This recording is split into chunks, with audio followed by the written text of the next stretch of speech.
البدع والأهواء، أهل البدع العقائدية وأهل البدع السياسية. نقول بيننا وبينكم السلف، بيننا وبينكم الكتب، كان فيقول البدع بيننا وبينكم. Bismillahirrahmanirrahim. Alhamdulillah. Wassalatu wassalamu ala Rasulillah wa ala alihi wa sahbihi wa ba'd. Kita meneruskan bacaan kitab Bulughul Maram yang ditulis oleh Al-Hafidz Ibnu Hajar Al-Asqalani rahimahullah taala dengan syarah Subul Salam yang ditulis oleh Imam Muslimani rahimahullah taala. Semoga pada pertemuan telah lewat ya di kitab Thaharah bab al-aniyah, ini tempat air. Larangan untuk kencing di air yang diam. Demikian juga disebutkan bahwa kucing ya maka dia itu suci. Ya demikian juga bekas-bekasnya. Demikian juga ya binatang yang lain, bahkan disebutkan coro ya, sor-soroh itu tidak kita dibebani untuk kemudian membersihkan apa yang dilewati oleh kecoa itu. Ya demikian juga kucing. Walaupun tetap kotorannya najis, itu perlu kita ingat ya, kotorannya adalah najis. Kucing itu najis. Nanti akan disebutkan. Kemudian juga disebutkan ini tentang permasalahan apabila anjing menjilat air yang ada di bejana, maka dicuci 7 kali. Berikutnya hadis yang ke-10. Wa Anas dari Anas Malik radhiyallahu anhu qala, beliau mengatakan disebutkan oleh Imam As-Sunani di Subul Salam, Anas itu kunyahnya Abu Hamzah.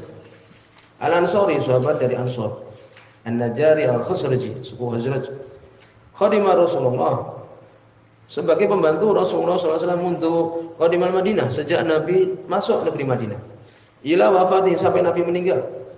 Umurnya berapa waktu itu? Ketika pertama kali ya sebagai pembantu Nabi. Wa huwa ibnu asyr sinin, umurnya 10 tahun. Ada yang mengatakan 8, ada yang mengatakan 7. Ada yang mengatakan ya 9. Ya itu. Kemudian juga beliau tinggal di Basrah. Ketika Umar sebagai khalifah liyufaqihun nas, untuk mengajari manusia. Akhirnya dari Madinah pindah ke Basrah di Irak untuk mengajari manusia di zaman Umar bin Khattab. Wa ta'ala umru ila 103 sinin. Umurnya panjang sampai 103 tahun. Ada yang mengatakan 99. Umur yang panjang ini. Dan Nabi mendoakan beliau. Sahabat yang paling akhir meninggal di negeri Basrah, di Irak ini. Ya, yaitu siapa? Anas bin Malik. Ya, ini sedikit tentang beliau ini. Kemudian disebutkan dari Anas bin Malik radhiyallahu anhu, beliau mengatakan Ja'arabi, datang A'rab. A'rab yaitu sebagai Imam Sunani sukanul badiyah, orang yang tinggal di pedalaman. Pedalaman di padang-padang pasir itu hidupnya berpindah-pindah. Nah ini A'rab. Selain mengatakan dia itu Dzul Khuwaisirah Al-Yamani, ya, bukan orang yang jahat ini bukan. Ya, Dzul Khuwaisirah. Maka disebutkan ya datang orang pedalaman kan bodoh. Fabala fi ta'ifatil masjid, maka dia kencing di Taifah. Taifah nahiyah, pojok atau bagian dari masjid. Nah, ini orang yang bodoh.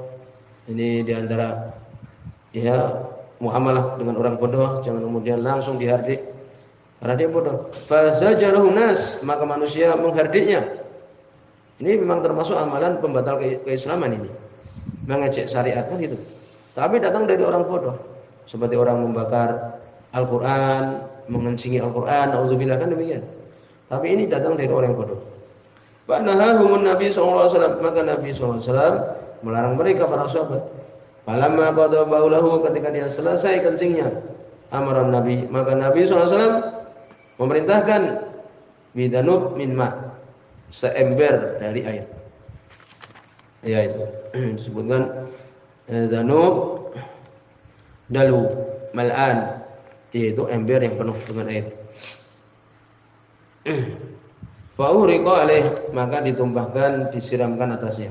Ini cara membersihkan kencing, ya membersihkan kencing yang ada di masjid atau mungkin di rumah, kencing anak kecil, ya demikian. Atau kencing orang dewasa, maka apa? Dicuci dengan air, dituangkan air.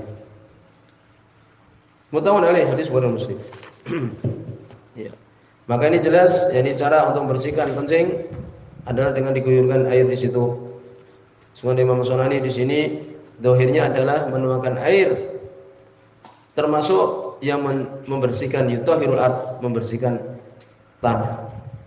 Sama saja dia itu ya keras atau dia itu dalam keadaan tidak keras.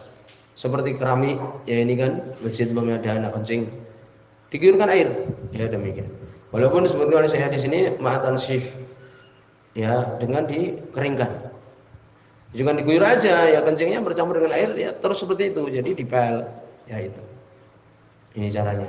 Kemudian juga hadis menunjukkan tidak disyaratkan untuk hafru, dicangkul, umpamanya kencing di masjid dicangkuli, enggak, sudah dikasih air.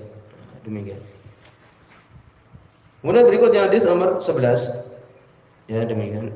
Jadi insyaallah beberapa tambahan kita sebutkan. Ani bin Umar dari Abdullah bin Umar radhiyallahu anhu.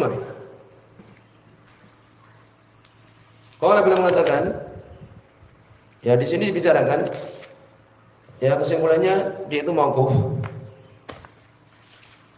Karena riwayat ini adalah dhaif. Kalau itu ada ucapan Nabi sallallahu alaihi wasallam dhaif, karena di situ ada rawi Abdurrahman bin Zaid bin Aslam dhaif. Yang benar adalah apa? Mauquf, ucapan Ibnu Umar radhiyallahu anhu. Ya, dan hukumnya kalau itu ucapan sahabat dan kemungkinan bukan dari akalnya, hukumnya marfu seperti ucapan Nabi sallallahu alaihi wasallam. Ya, demikian. Disebutkan di sini ya oleh Imam Abu Hatim Buzur'ah dan Daraqutni Bayhaqi itu mengatakan yang benar adalah mauquf. Dari Ibnu Umar radhiyallahu anhu, qala beliau mengatakan, jadi ini ya hadisnya dhaif memang tapi hukumnya ucapan Nabi karena itu adalah ucapan Abdullah bin Umar. Qala beliau mengatakan qala Rasulullah, berkata Rasulullah sallallahu alaihi wasallam, "Uhilat lana maitatan wa daman." Dihalalkan untuk kita dua bangkai maitatan, dua bangkai dan dua darah. Fa amma al-maitatan, adapun dua bangkai, fal jaradu wal khut. Ya, dua bangkai yang boleh, yaitu jarod. Apa jarod? Belalang. Belalang walaupun dia sudah mati boleh kita makan, dibakar. Pernah di antara kita makan ya belalang, kadang dikasih bumbu dan sebagainya. Wal khut yaitu apa? Ikan paus. Ikan paus, ikan hiu yang mati, umpamanya tidak disembelih mati, besar sekali, boleh dimakan. Dan hadisnya banyak yang berkaitan dengan masalah ini. Ya, pernah sahabat ya menyebutkan kami berperang dengan Nabi 7 perang tidak makan kecuali ya belalang. Hadis Abdullah bin Abi Aufa, Sahih Imam Bukhari. Demikian juga Abu Ubaidah bin Jarrah disebutkan pernah menemui apa? Ikan paus yang sudah mati, mereka kemudian makannya. Nabi mengizinkan. Wa amma daman, adapun dua darah ya, yaitu apa? Fat tohal sebenarnya tihal seperti wazan ya kitabun sebenarnya tohal, yaitu limpa wal kabid hati. Nah ini halal, darah dia tapi halal. Darah tidak boleh dimakan, tapi ini adalah halal. Dua ini Akhrajahu Ahmad, mengeluarkan Imam Ahmad, Ibnu Majah dan Ibnu Majah, wa fi dhaifun, dalamnya ada dhaif. Ya, tadi sudah disebutkan karena di situ ada Abdurrahman bin Zaid bin Aslam. Tapi para ulama mengatakan yang benar adalah mauquf sahih. Ya demikian. Maka dari sini ada beberapa permasalahan, yaitu bahwa bangkai ini tadi kan paus dan belalang adalah halal. Demikian juga limpa, demikian juga apit, yaitu hati. Imam Nawawi mengatakan ijma, selesai. Ijma sepakat para ulama. Kemudian bagaimana bangkai selain ini tadi? Selain apa? Belalang, demikian juga ikan paus dan manusia. Sebutkan adalah najis, selesai.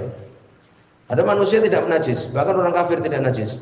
Ketika perang Badar, para sahabat yang menarik Abu Jahal dan sebagainya dimasukkan ke sumur Badar. Kalau itu najis tidak mungkin dipegang, kan itu. Jadi bangkai manusia bukan najis. Ya demikian. Adapun selainnya adalah najis. Adalah bangkai. Ya demikian. Imam Nawawi mengatakan ijma. Paham? Selain tiga ini adalah najis.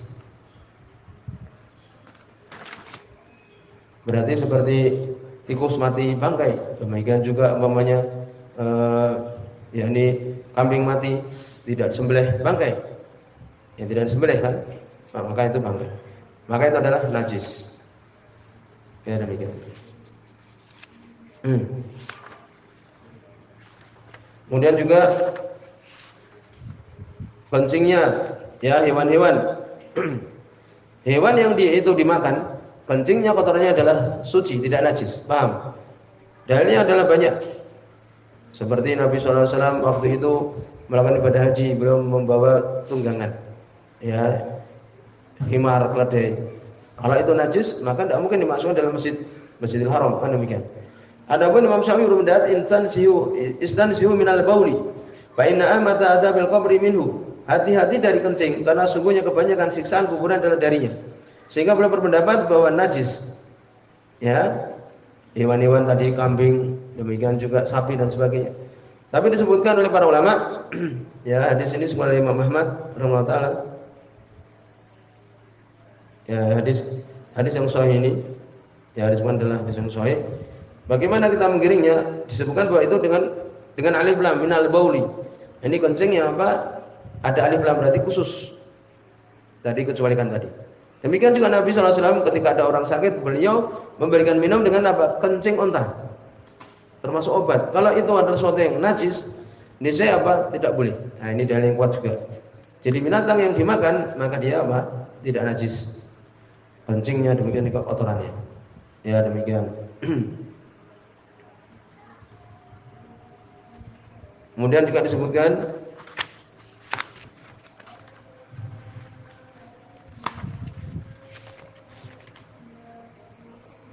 kencingnya manusia jelas, ya, itu adalah najis besar ataupun kecil. Walaupun terkencing laki-laki, anak kecil laki-laki yang dia belum makan, ya, maka cukup dengan apa? Diperciki.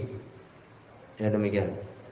Kemudian beraknya lebih-lebih lagi, ya, adalah najis. Kemudian berikutnya hadis nomor 12.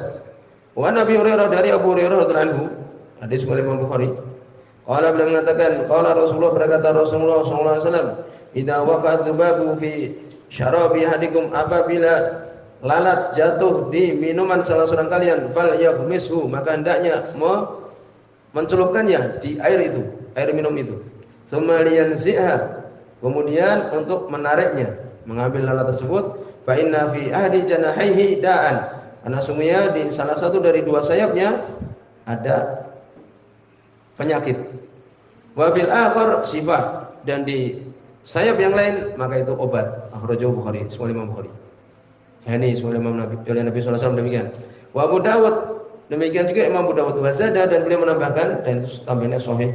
Ya, walaupun di situ lemah karena di situ ada ya Muhammad bin Ajlan, ya, diperbincangkan, ya, Ibnu Ajlan, tetapi ada penguat, boleh sebutkan, ya, oleh Imam Ahmad dari hadisnya Abu Sa'id Al-Khudri. Ya, selesai. Jadi hadis ini sahih. Apa tambahannya? Wazada wa innahu yattaqi bi janahihi alladhi fihi da. Maka sungguhnya lalat ini berlindung dengan sayapnya yang di dalamnya ada penyakit. Nah, ini. Maka di sini menunjukkan bahwa lalat, ya, bukan najis. Dari sinilah juga diambil pelajaran bahwa binatang yang itu tidak ada darahnya seperti lalat, maka bangkainya adalah tidak najis. Ya, demikian. Karena Nabi kalau mengatakan itu najis, niscaya apa? Pemerintah untuk membuang air itu kan, tapi malah dicelupkan. Ya, demikian. Dan Imam As-Sunani beliau, ya, menyebutkan di Subul Salam, "Tsumma adda hadzal hukum ila kulli", maka menjadilah hukum ini berakibat pada setiap yang tidak ada darahnya, yang mengalir, seperti nahlah, seperti apa? Seperti yakni tawon, lebah. Demikian juga jenis lebah, sembur, walang kabut, demikian juga laba-laba. Demikian juga yang tidak ada darahnya, bahwa itu tidak najis. Ya, selesai. Ya, demikian. Bagaimana cicak? Kalau cicak itu ada darahnya enggak? Ya, demikian. Dikembalikan pada itu. Kalau dia tidak ada darahnya, maka berarti apa? Kotorannya tidak najis. Tapi kalau kita mungkin berhati-hati, kotorannya dibersihkan, ya, atau kalau sudah kering, ya, diambil, ya, demikian. Berarti kalau dia ada darahnya berarti najis. Ya, untuk itu berhati-hati. Sampai di sini surah Nabi Tiba setelah ini ada